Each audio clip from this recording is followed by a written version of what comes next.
Can you do your work without hiring illegals? Very difficult. If you were determined not to hire illegals, how would you do it? Do you have to pay higher wages, or you just have to keep searching and searching for employees? Searching very laboriously to try to find non-illegal and be forced to hire the white population, which is don't work like the illegals do.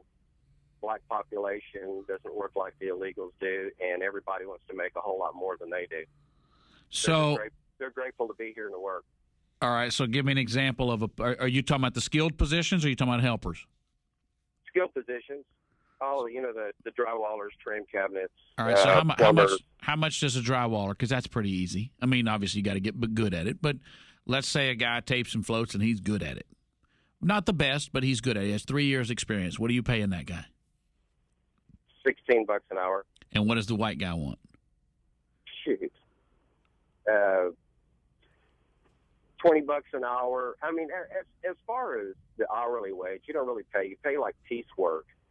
And the white guy is generally at least 25% higher than the Hispanic male.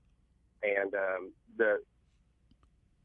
they don't work as fast. They're typically undependable, not as dependable as Hispanic workforce.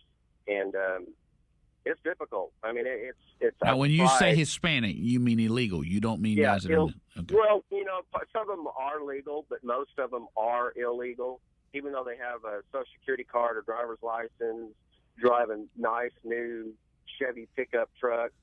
The majority of them, not the majority, I would say the majority. They do love them Chevys, though, don't they?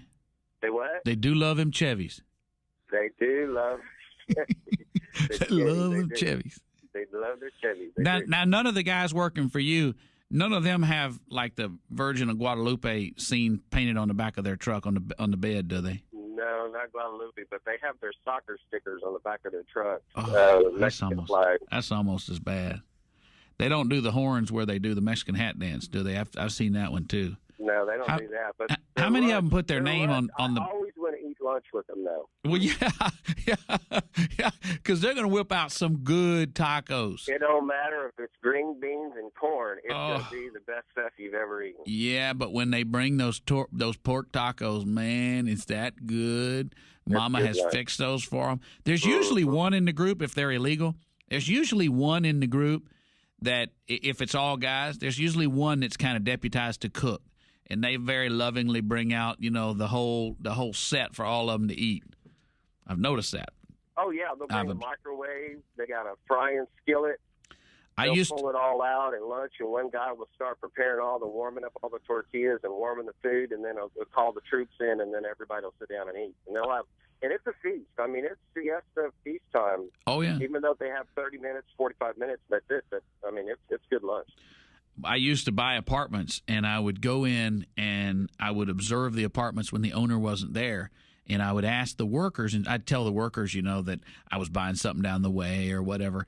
And I'd get kind of the inside scoop on what kind of work had been done. And if somebody had kind of gone cheap on what they used for the studs, or they had cut corners, the workers would tell you if they didn't know what you were up to. And I would sit there with them while they were eating. And you would find out more at that time because they were kind of relaxed. You find out everything you needed to know about the building you were thinking about buying from the workers who were there. Everything you needed to know. All right, so you were saying, Paul Ryan is your choice.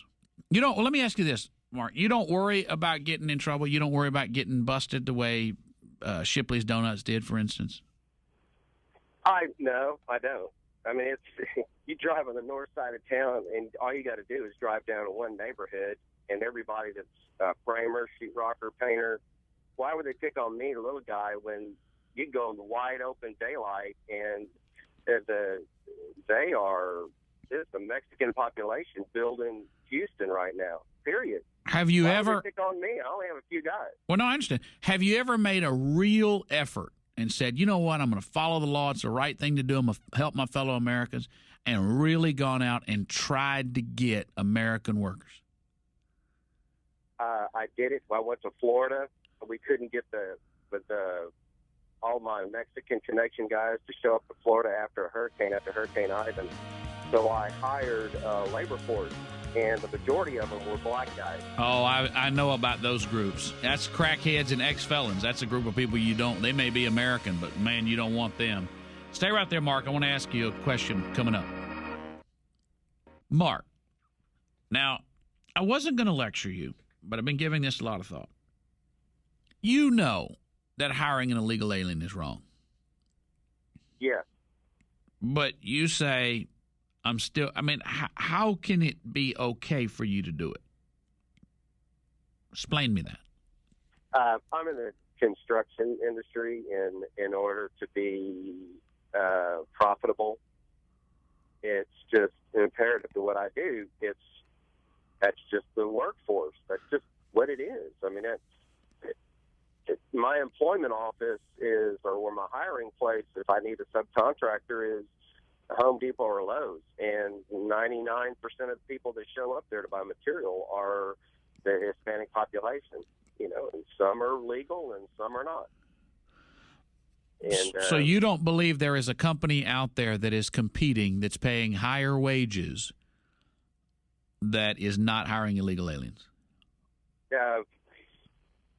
I'm just, as you asked me that question, I'm just pondering, thinking of my competition. I've been around for a long time, been doing this a long time, and I don't know one company that does not have Mexican people. Not one. Nobody. Even subcontractors, that everybody hires.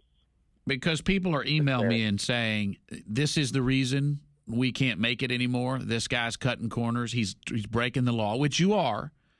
And so wouldn't it be the case if you were the guy that hired Americans and you followed the law, at some point, wouldn't the market adjust? I mean, at some point, if nobody broke the law on the basis that everybody's breaking the law, then what you would have is a built-in inflation, a wage inflation, that the market would bear. Okay, let me speak to the person that emails you in. This person is like in a nice upper-income middle neighborhood. They have a professional job. They got a professional job, make a bunch of money, so it's easy for them to throw darts. But when they're hiring somebody to come work in their house, I come in. I say I have workers that have worked for me for 20 years. I don't go pick up guys on the side of the road or at Home Depot. I've been around forever. I got a tremendous referral base. I got so on and so forth. I said, I'm not going to be the cheapest guy. Oh, I don't want the cheapest guy. I want somebody that's going to do the job right. So the person that's emailing you in is that person. Well, anyway, it comes down to it. I call them back. I don't get a return call for like a week. I sent them a horde of pictures and everything. And just a shower, $5,000 shower. And then I went with this other guy, $3,500. Well, Mark, I understand that. And I appreciate you calling the show with your opinion, and I appreciate your vote. But I can't justify that. I mean, if your kid said, yeah, but Dad, everybody's doing it, that still doesn't make it okay. Here we go.